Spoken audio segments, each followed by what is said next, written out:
여러분, 만물을 충만하게 하는 사도적 센터라는 주제로 말씀을 나누고자 합니다.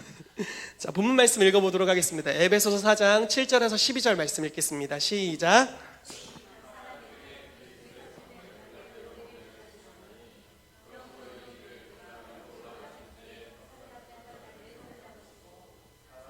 선물을 주셨다 하였도다.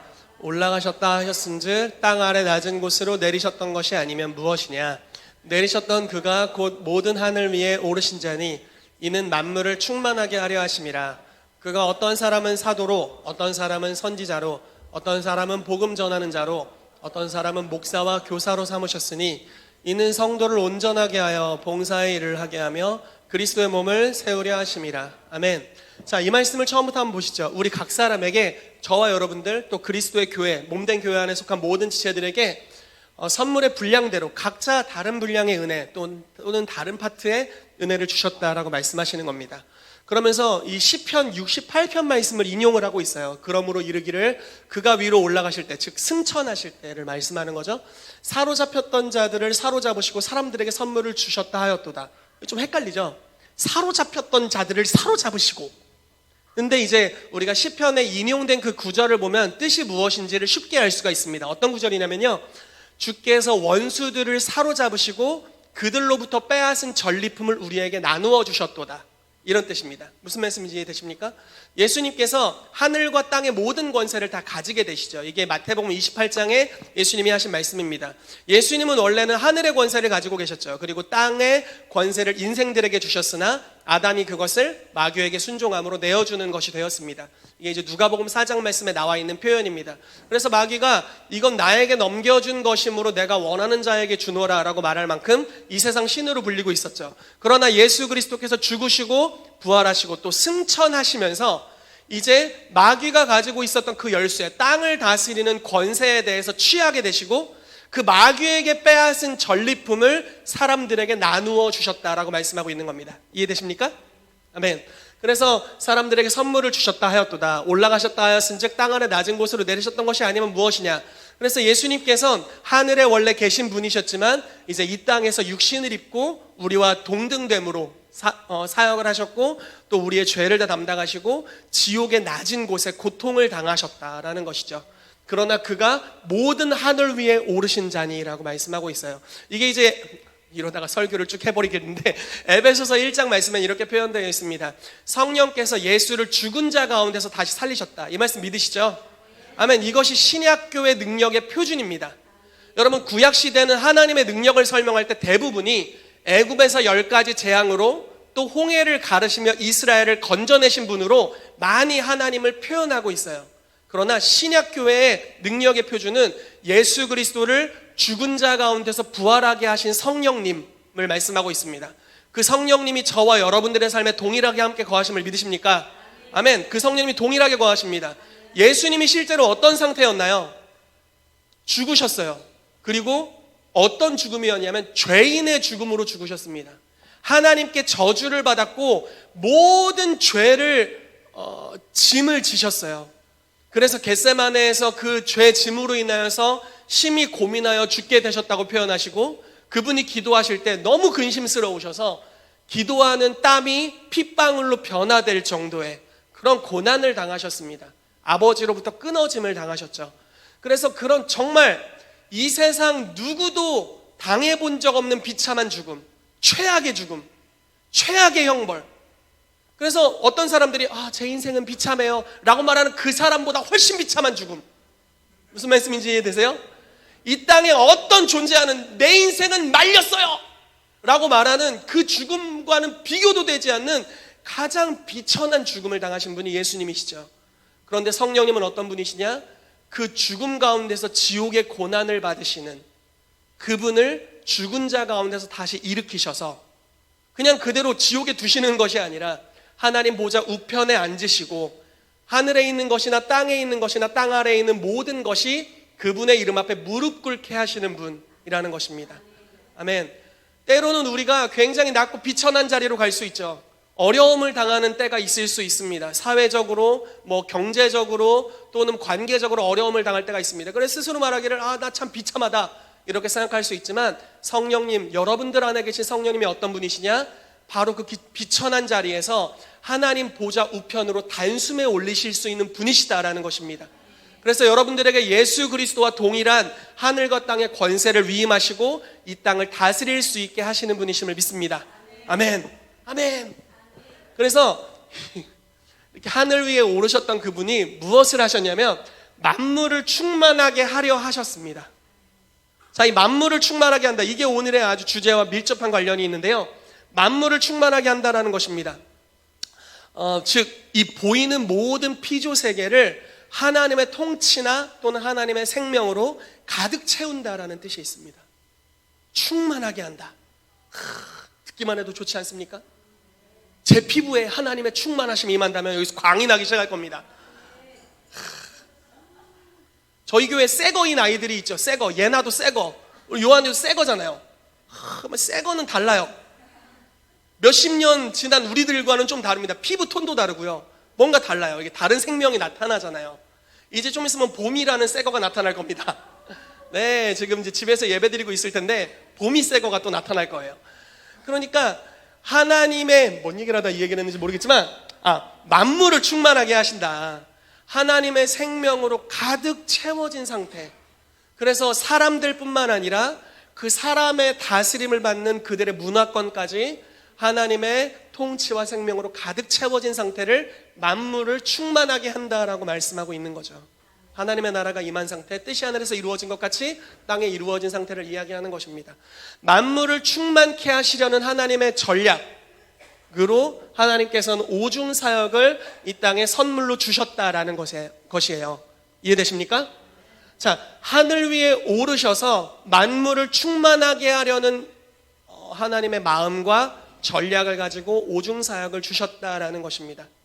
여러분, 통계적으로 제가 존·에노 목사님의 통계로 이런 이야기를 들어봤는데 크리스찬들의 1%나 2% 정도만 그들의 인생 전반에 걸쳐서 부르심을 성취한다 라는 이야기를 들었습니다. 참담하지 않나요? 자연스럽게 넘어가 볼게요. 자, 1번. 여러분, 크리스찬들의 1%나 2%만이, 예를 들어 볼게요. 이곳에 지금 있는 분들 중에 한 명, 그러니까 여기 한 50명 좀 왔다 갔다 있는데, 그러면 한 명, 여기서 한 명만 부르심을 성취해요. 와, 경쟁력이 어마어마하네요. 그쵸? 50대 1의 경쟁력이에요, 지금. 아주 별로잖아요?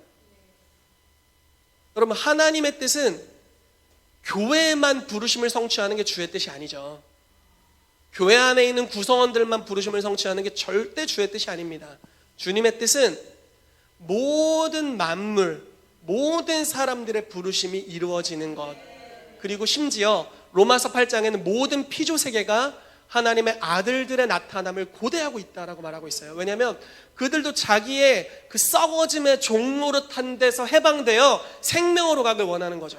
즉 만물이 충만케 되리라는 하나님의 말씀이 자기들의 삶에, 모르겠어요, 아무튼 이루어지길 원한다는 거예요.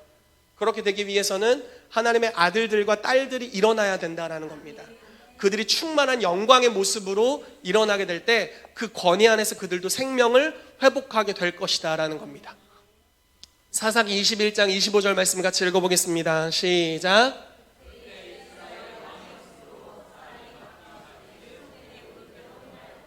아멘. 사사기 시대죠. 이때는 자기 맘대로 살았습니다. 왕이 없었고 뭔가 하나님의 말씀의 진리를 이렇게 잘 정렬해서 전파해주는 구조가 없었죠. 그러니까 마음대로 사는 거예요. 이 당시에 사사가 일어나다고 하더라도 한 지파의 사사가 될 뿐이었습니다. 예를 들어 기드온은 므낫세 지파였던 것 같아요. 제가 이제 기억하기로는 므낫세 지파. 그래서 한 지파가 연합할 뿐이었습니다.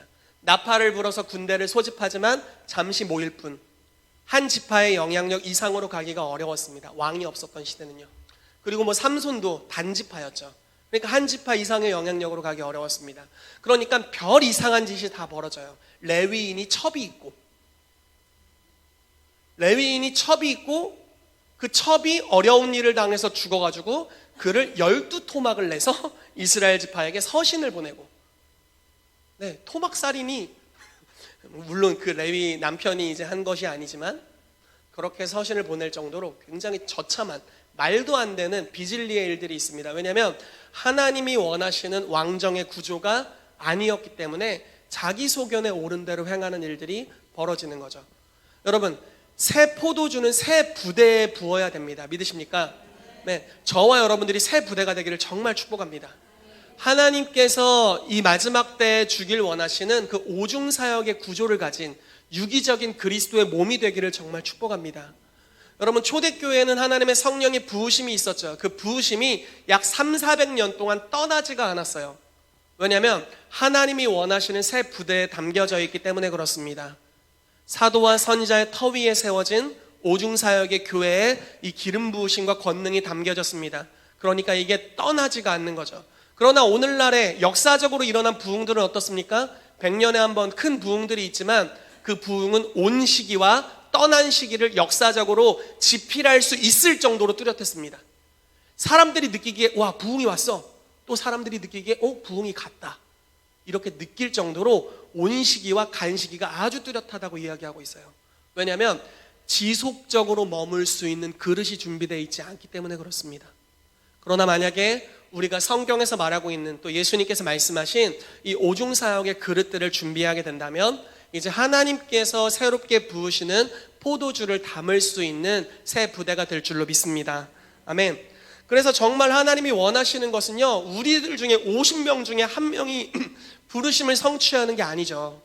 정말 주님이 원하시는 것은 2명, 2명 이런 게 아니라 여러분들 모두 이 수준이 아니라 여러분들로 인해서 세상의 부르심이 성취되는 것인 줄로 믿습니다. 아멘. 우리가 그 영역으로 나아가야 될 줄로 믿습니다. 자, 그래서 똑같은 본문이지만 오중사역을 세우신 것은 만물을 충만하게 하려 하심인 거예요. 여러분, 그러므로 여러분들이 오중사역을 통해서 훈련받을 때, 또 소그룹에서 훈련받을 때 여러분들의 목적을 내 부르심이나 열심히 성취되었으면 좋겠다, 이런 걸로 그치게 되지 않게 되시기를 축복합니다. 주님, 나를 통해서 시대를 향한 부르심을 성취해 주십시오 라고 기도하는 거죠. 여러분, 느헤미야는 그 당시에 깨어있는 하나님의 사람이었습니다. 이스라엘의 성벽이 회파되었다는 소식을 듣고 그는 땅을 치며 기도했습니다. 그리고 주님께 이렇게 기도하죠. 주님, 나와 나의 조상들의 죄악이 바로 나의 죄입니다. 이 나의 죄를, 우리의 죄를 용서해 주십시오. 우리가 주께 범죄하였나이다. 이렇게 기도했습니다. 그때 느헤미야가 술 맡은 관원장으로 서 있었습니다. 그 당시가 아마 제가 알기로는 바사제국 시대였던 것 같아요. 그래서 술 맡은 관원장으로 있었는데 성전은 세워졌으나 예루살렘 성벽이 회파되어 있어서 이스라엘 백성 전체가 공격에 노출되어 있는 상황이었습니다. 한 사람이 무릎 꿇고 기도하죠. 그리고 왕이 이 사람을 보는데 얼굴에 수심이 가득한 겁니다. 그래서 물어봐요. 너 왜 이렇게 근심이 있냐? 그래서 잠시 하나님을 묵도한 다음에, 즉 하나님의 음성을 듣거나 주님께 머물렀겠죠. 그리고 왕에게 이야기하는 겁니다. 우리의 민족이 지금 이러이러한 어려움을 당했습니다. 왕께서 허락하시면 저를 유다의 총독으로 파견해 주십시오. 그래서 파견을 받게 되죠. 깨어있는 한 사람을 통해서. 여러분 보십시오. 지금 느헤미야는 자기의 부르심이 성취되는 것 이상으로 가고 있습니다. 깨어있는 한 사람을 통해서 그 당시에 예루살렘 성벽을 건축하길 원하셨던 아버지의 시대적 비전을 이루게 됩니다. 아멘. 이게 우리가 가야 될 길입니다. 자, 요셉을 보십시오. 요셉이 꿈을 꿨죠. 해와 달과 12별이 자기에게 절하고 형들의 볏집단이 자기에게 절하는 꿈을 꿨습니다. 그런데 단지 자기의 부르심이 성취되는 것으로 머물지 않습니다. 그가 믿음으로 보디발의 집에서 행하고 감옥에서 행하고 또 왕 앞에 불려나가서 행했을 때 그 한 사람의 부르심의 회복이 이스라엘 전체를 보호하시는 하나님의 섭리 가운데 쓰여지게 되었다라는 것입니다. 우리가 바라보길 원하는 것은 이것입니다. 단지 교회에서 우리 박경록 목사님만 필리핀 선교사로서의 부르심이 이루어지는 게 아니라, 아멘, 아멘, 그것만이 이루어지는 것이 아니라 우리 경록 목사님 필리핀 가심으로 인해서 필리핀을 향해 하나님이 이루길 원하셨던 그 부르심이 목사님을 통해 이루어지길 원하는 것이죠. 아멘. 저만 새 아파트가 생기는 게 중요한 게 아니라 제 기도 제목이 요즘 새 아파트인데, 이것만이 중요한 게 아니라 우리 상필 형제님은 부흥, 계시를 구하셨지만 저는 지난주에 새 아파트를 구했습니다. 그런데 어쨌든 이렇게 뭔가 개인적으로 필요한 게 채워지는 수준으로 끝나는 게 아니라 하나님께서 이 시대에 이루기를 원하시는 주의 뜻이 이루어지도록 우리의 삶에 쓰여지길 원하는 것입니다. 아멘. 그렇게 되기를 축복합니다. 아멘. 자, 사도행전 13장 22절 말씀 읽어보겠습니다. 시작.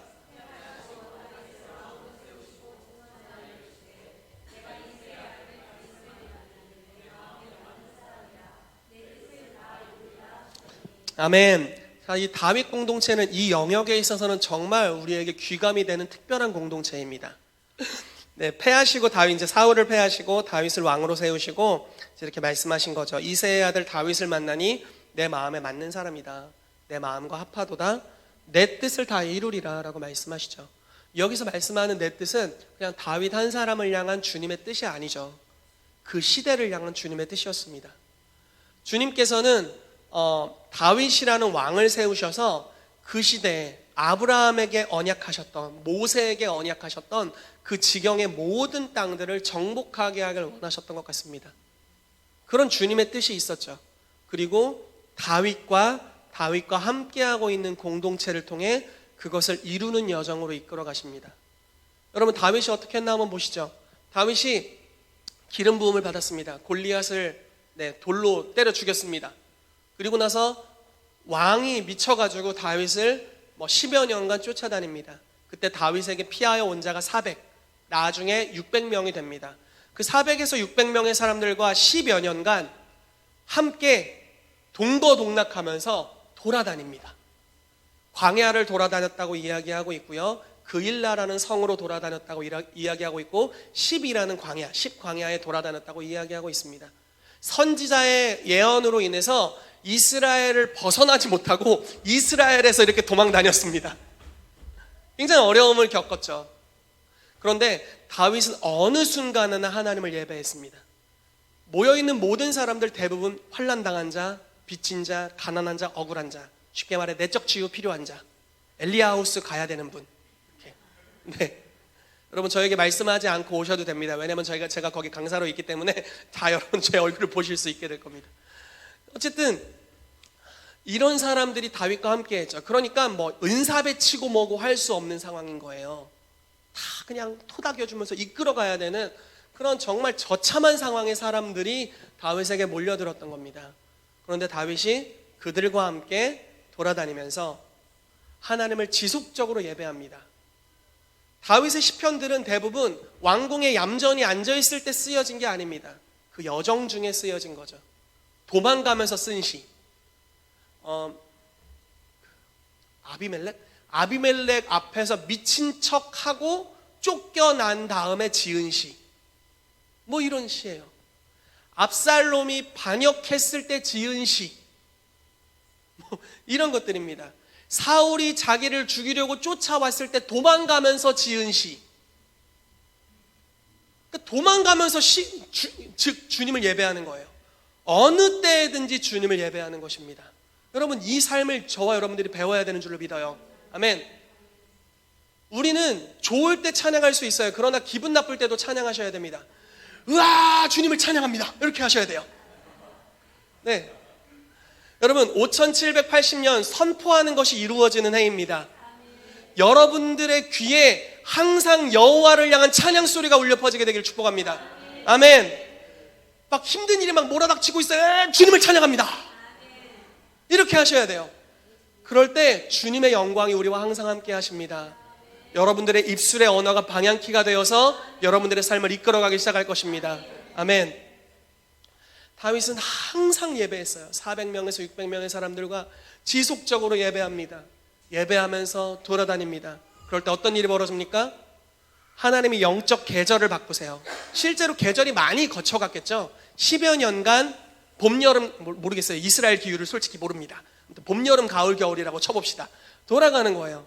사계절이 계속 돌아가면서 하나님이 주시는 영적인 시즌도 계속 바뀌면서 동일한 기름 부으심과 권능과 예배의 영과 한 영 안에서 10여 년간을 동고동락하면서 언젠가는 하나님께서 우리를 이스라엘을 하나님의 왕국으로 만드는 데 사용할 것이라는 비전을 가진 자들이 연합해서 함께 돌아다녔습니다.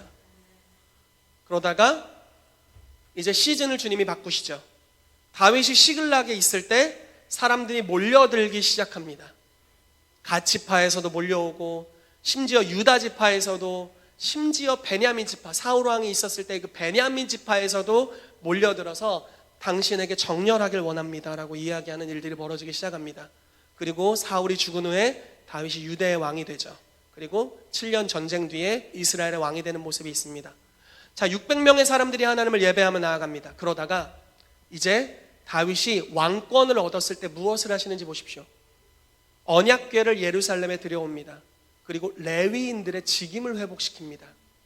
자, 다윗과 그 레위인이 토막냈을 때가 연도가 그렇게 오래되지 않습니다.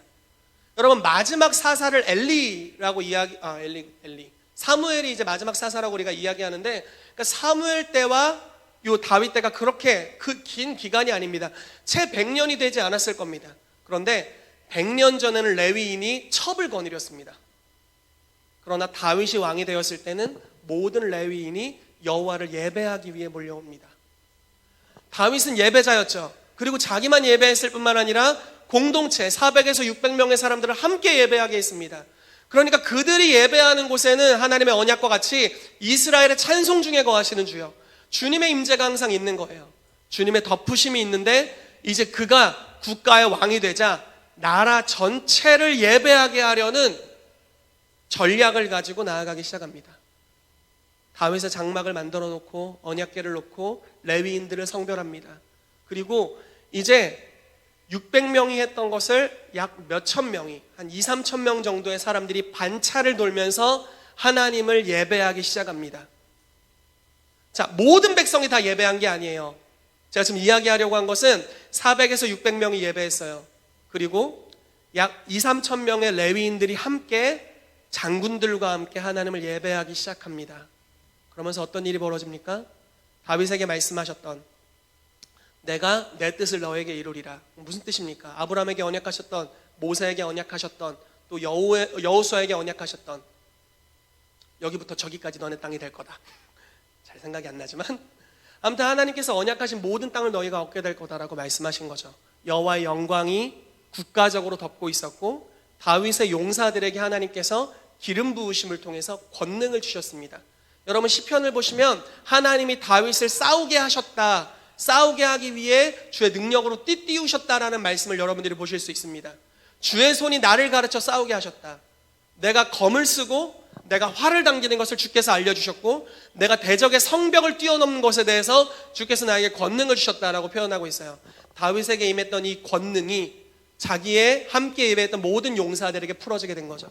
그래서 다윗이 골리앗을 기름 부으심으로 죽였던 것 같이 동일하게 골리앗의 아우를 죽이는, 거인을 죽이는 자들이 다윗의 장군들 중에 일어나게 되는 일이 있습니다.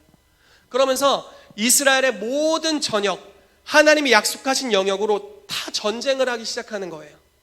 그러면서 어떻게 합니까? 하나님이 약속하신 모든 땅을 차지했습니다.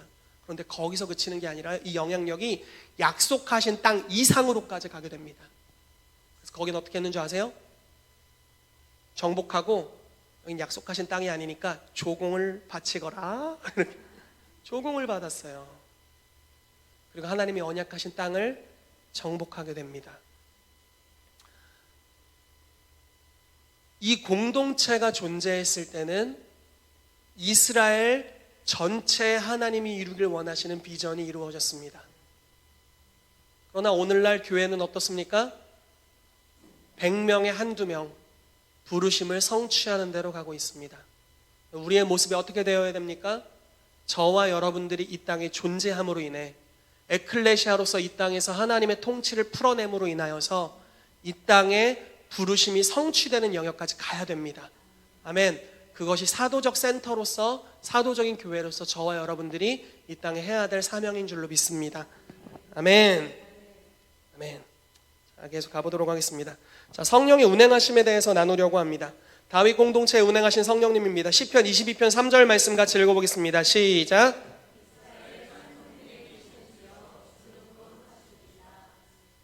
아멘. 자, 하나님은 찬송 중에 거주하시는 분이십니다. 여러분, 다윗은 구약 한복판에서 신약적 삶을 산 인물입니다. 그러므로 그 사람을 통해서 또 그 공동체를 통해서 신약교회인 저와 여러분들이 배워야 될 계시가 참으로 많다고 믿습니다. 아주 제한적이었을 거예요. 예수 그리스도를 통한 은혜의 시대가 아니었고, 즉 복음의 시대가 아니었고, 뭐 그 당시 오중사역이 있었다 이런 것도 아니고요. 그리고 분명히 그 당시에는 왕과 제사장과 선지자, 아주 독특한 부르심을 가진 몇몇 사람에게만 성령의 임하심이 있었습니다. 그러나 다윗 시대는 정말 그거를 이상할 정도로 초월해 버립니다. 이런 표현이 있어요.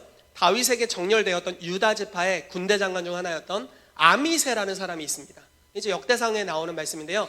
아미새가 다윗에게 정렬하러 갑니다. 그래서 왕이시여, 왕은 우리의 고륙이고 내가 당신께 정렬하기를 원합니다. 그랬더니 다윗이 좀 불안했던 것 같아요. 왜냐하면 유다 지파와 베냐민 지파가 함께 투항하러 왔거든요. 즉 베냐민 지파는 누굽니까? 그 버젓이 살아있는 자기를 죽이려고 하는 사울 왕의 족속이잖아요. 그러니까 불안했던 것 같아요. 그러니까 이렇게 얘기하는 거죠, 다윗이. 만약에 너희 마음이 나를 향해 평안이면 여호와께서 평안으로 갚으시려니와 너희가 혹시 스파이거나 나를 죽이려고 속셈을 부리는 것이라면 여호와께서 너희에게 갚으시기를 원한다. 이렇게 얘기를 했습니다. 근데 그때 아미새가 성령으로 충만하여 성령의 감동으로 말합니다. 내가 당신에게 정렬되겠습니다. 성경에 표현하는 거죠. 성령의 감동으로. 이상하죠? 분명히 왕, 제사장, 선지자에게만 성령의 기름 부으심이 와야 되는데 그 시대에는 뭔가 독특한 하나님의 은총이 있었습니다. 여러분, 그러니까 아무튼 제한적인 시대죠. 그러나 오늘날 저와 여러분들은 다 성령의 기름 부으심을 경험하고 있습니다. 요한일서 2장 말씀에 우리 안에 기름 부으심이 거하나니 누구도 너희를 가르칠 필요가 없고 성령께서 우리 안에서 알려주신다. 기름 부으심이 우리로 깨닫게 하신다라고 말씀하고 있죠. 그러므로 우리 가운데 교사의 직임을 통해서 우리가 교사를 통해 배울 뿐만 아니라 그 배운 말씀을 성령께서 우리 안에서 깨닫게 하시는 분이십니다. 아멘. 예수님께서 성경의 비유로 풀어놓으신 어려운 말씀들을 성령께서 우리 안에서 깨닫게 하시는 거죠. 예수님께서 제자들의 평생, 제자들의 삶에 함께 하시면서 말씀하셨던 말씀들, 어떤 것들은 지금 이해하기도 어려웠어요. 그러나 성령이 오시면 진리를 너희에게 깨닫게 하실 것이다 라고 말씀하신 것입니다. 그 기름 부으심이 저와 여러분들 안에 머물러 있습니다. 아멘. 그런 아주 좋은 시대에 살고 있습니다. 그런데 다윗이, 이 시대의 특별함은 다윗이 예배하는데 이 사람은 어떻게 성령의 운행하심이 자기의 삶에 있는지를 알았는지, 알고 예배했는지, 예배하다 보니까 경험했는지 모르겠지만 어쨌든 알았습니다. 그는 자기의 삶에 성령의 운행하심이 항상 있게 했던 것 같아요. 시편 50편이나 다윗이 범죄하고 나서 회개하는 그런 바세바와의 간음 사건 이후에 회개하는 그런 성경 구절이 있잖아요. 시편 50편에. 근데 거기 보면 주의 성령을 내게 떠나게 하지 마십시오. 성령의 기름 부으심과 임재에 대한 어마어마한 사모함을 표현하고 있습니다. 즉 임재와 기름 부으심을 알고 있었던, 예배를 통해 임하는 영광을 알고 있었던 하나님의 사람입니다. 그러니까 어딜 가나 예배합니다. 여러분 보세요. 예배할 때 어떤 일이 발생합니까? 하나님의 운행하심, 성령의 운행하심이 있습니다. 이 성령의 운행하심은 우리의 삶에 특별한 것을 가지고 옵니다. 자, 창세기 1장 1절에 3절을 보면은 태초에 하나님이 천지를 창조하시니라 땅이 혼돈하고 공허하며 흑암이 깊음 위에 있고 하나님의 성령이 수면 위에 운행하셨다라고 표현하고 있죠. 즉 성령님의 운행하심이 있었습니다. 그리고 나서 그 운행하심 이후에 빛이 있으라라는 선포를 하시죠. 여러분이 운행하심이라는 단어는요, 품다라는 단어와 동의어입니다. 그리고 라프라는 히브리어 단어인데 제가 히브리어를 굉장히 어려웠습니다. 그러나 이 단어의 뜻을 알게 되었습니다. 라프라는 히브리어 단어인데요, 무슨 뜻이냐면 닭이 알을 품다 이런 뜻입니다. 그리고 남자가 여자를 덮다 이런 뜻이에요. 즉 번식에 관련된 단어입니다. 출산과 관련된 단어입니다. 성령의 운행하심이 있으면 어떤 일이 벌어집니까? 출산이 이루어집니다. 자, 신약에 이런 말씀이 있죠. 지극히 높으신 이의 능력이 너를 덮으리니 네가 아들을 낳을 것이고, 이게 이제 처녀가 잉태하여 아들을 낳을 것이고 요게 이제 이루어질 거다. 그래서 낳으실 이를 예수라고 해라 라고 하는 천사의 지령을 받게 되죠. 지극히 높은 이의 권능이 마리아를 덮을 때, 성령의 능력이 덮을 때 무언가 출산하는 일이 일어난다라는 겁니다. 하나님께서 다윗의 삶을 덮으셨어요. 그리고 다윗의 마음이 하나님의 마음과 하나였습니다. 그러니까 다윗의 마음 안에 있던 하나님의 뜻이 시대적으로 해산되는 역사가 있습니다. 여러분, 성령께서 여러분들을 덮을 때 어떤 일이 발생합니까? 여러분들의 마음이 하나님의 마음과 점점 같게 변화될 줄로 믿습니다. 정말 그렇게 되기를 축복합니다. 이새의 아들 다윗에게 말씀하셨던 것 같이, 와, 내가 우리 강희훈 전사님을 보니 내 마음에 합하도다. 나랑 똑같네. 내 뜻을 너를 통해 이루리라. 이렇게 말씀하시는 것을 우리가 들어야 됩니다. 듣고 싶어요. 주님, 듣고 싶습니다. 너무너무 듣고 싶습니다. 그리고 하나님의 영이 우리를 품으시면 어떤 일이 발생합니까? 그것이 무르익게 되고 때가 되면 출산되는 역사가 있습니다. 여러분, 마태복음 13장 말씀에 씨 뿌리는 자의 비유가 있죠. 하나님의 말씀이 씨앗이다. 그런데 이 씨를 우리가 밭에 뿌린다. 밭은 사람의 마음이다 라고 표현하고 예수님의 비유를 통해 가르쳐 주셨습니다. 자, 하나님의 말씀의 씨앗이 마음에 뿌려진다라고 말하고 있고, 뭐 길가, 뭐 가시와 엉겅퀴가 있는 밭, 뭐 돌짝밭, 좋은 밭, 이 네 종류의 밭에 뿌려지죠. 뿌려졌을 때 좋은 밭에 있는 게 열매를 맺는다고 이야기하죠. 이 씨, 하나님의 말씀을 상징하는 이 씨가 헬라어 단어로 남성의 정자를 뜻합니다. 번식과 관련이 있다라는 것입니다. 하나님의 말씀이 우리 가운데 선포될 때 씨앗 형태로 오게 됩니다. 예언이 선포될 때 예언은 열매 형태로 오는 것이 아니라 씨앗 형태로 오게 됩니다. 하나님이 여러분들에게 비전을 주실 때 비전이 어느 날 그냥 열매로 빵 나타나는 게 아니라 씨앗 형태로 저와 여러분들의 좋은 마음밭에 심기게 됩니다. 그러나 만약에 주님의 품어주심이 없다면, 운행하심이 없다면 그 예언의 성취가 굉장히 더딜 겁니다. 한 달에 한 번씩 주님의 임재 가운데 주님 따뜻합니다 이러고 다시 오고, 다시 한 달에 한 번 가가지고 주님 따뜻합니다. 뭐가 따뜻하다는지 모르겠지만 이걸로는 하나님의 말씀이 열매를 맺는 때까지 가는데 너무 오랜 시간이 걸립니다. 그러나 다윗은 어떤 사람이었습니까? 모든 순간에 예배하는 자, 타협 없이 예배하는 자. 다니엘은 어떤 사람이었습니까? 사자굴에 들어갈 위험 속에서도 하루에 3번 기도하는 자. 신실함으로 항상 하나님을 추구하는 타협이 없었던 사람들입니다. 주님을 지속적으로 구하는 거죠. 환난이 있을 때나 좋을 때나, 기분이 나쁠 때나 좋을 때나. 다윗이 왜 상처가 없었겠어요? 여러분, 쓴뿌리는 저와 여러분들만 있는 줄 아세요?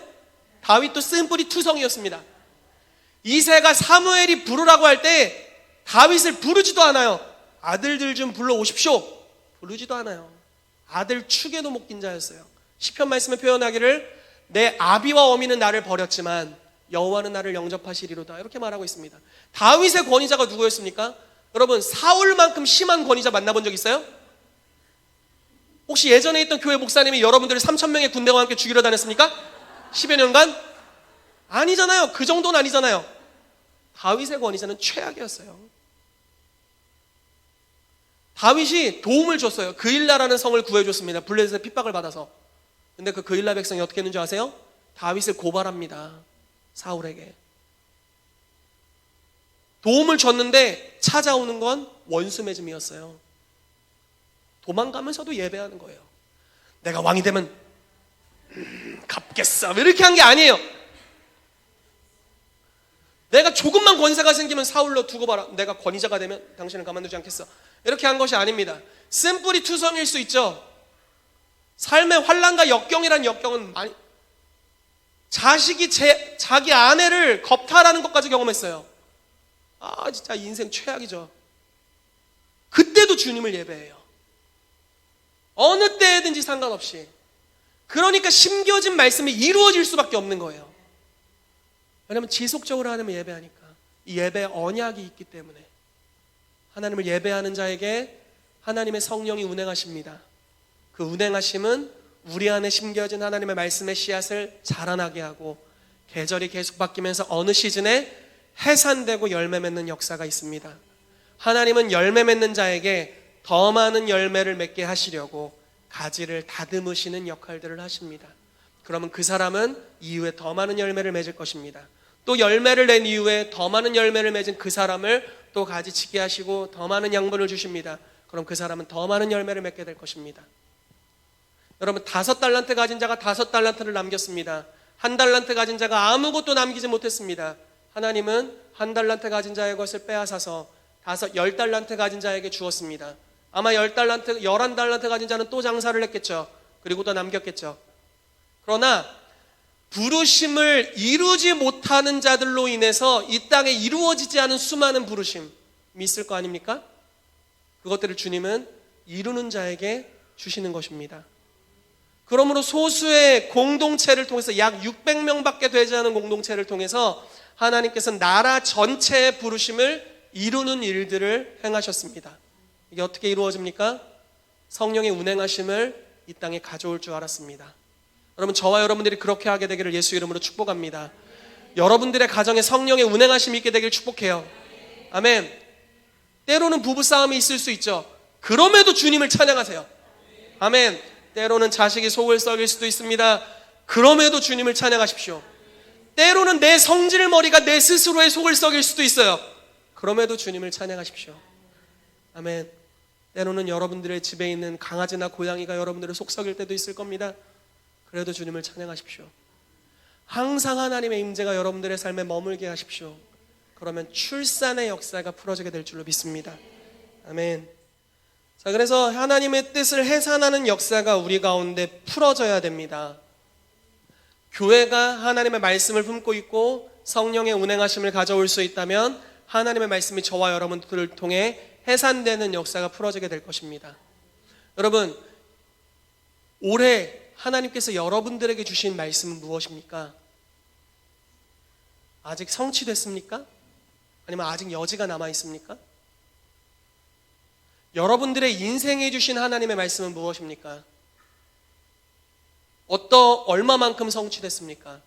그리고 얼마만큼의 여지가 남아 있습니까? 여러분, 축복합니다.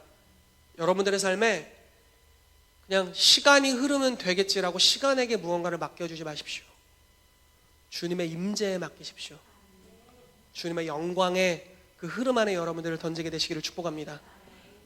지난주에 제가 혈루증 앓는 여인에 대해서 이야기를 하면서 단지 예수님이 저기 서 있고 그냥 주님이 저기 계시는구나, 주님의 임재가 느껴진다, 뜨뜻하구먼, 이렇게 하고 머물면 안 된다고 말씀드렸어요. 뚫고 들어가야 된다고. 추수의 영광을 가지신 그분을 뚫고 들어가야 된다라고 말씀을 나눴습니다.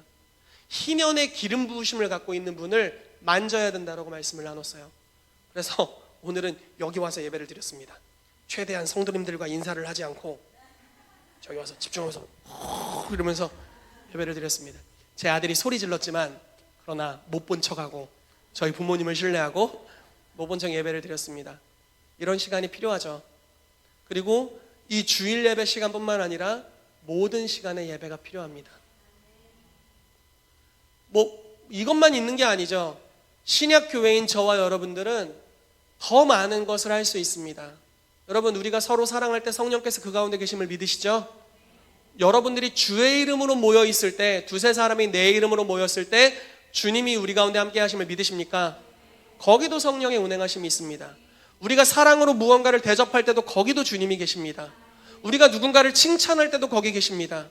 우리가 누군가를 섬길 때도 거기 계십니다. 우리가 골방에서 주께 울부짖고 있을 때도 주님이 거기 계십니다. 언제든지 하나님의 말씀이 말하는 무언가를 행할 때는 항상 성령님이 거기 계십니다. 그럼 우리 시간 말씀의 결론을 맺겠습니다. 사도적 센터로서의 교회는 우리 중에 소수만 부르심이 이루어지는 교회가 아닙니다. 저와 여러분들 모두는 여러분들의 부르심을 이룰 것입니다. 아멘. 정말 하나님이 뜻하신 것들, 시편 말씀에 하나님의 책에 기록되어 있는 나의 인생의 책들이 페이지가 넘겨지면서 다 이루게 될 것을 예수 이름으로 축복하고 선포합니다. 그런데 거기서 멈추는 것이 아니라 여러분들의 부르심이 회복됨으로 말미암아 이 시대를 향한 하나님의 부르심이 이루는 데까지 가야 됩니다. 왜냐하면 그것이 교회 에클레시아의 부르심입니다. 우리는 그것을 하도록 부르심 받았습니다. 에클레시아, 교회 무엇을 하는 단체입니까? 법을 제정하고 문화를 변혁시켜서 이 땅을 하나님의 나라와 같이 변화시키는 결정권을 행사하는 공동체가 에클레시아입니다. 여러분, 저와 여러분들이 그렇게 되기를 축복합니다.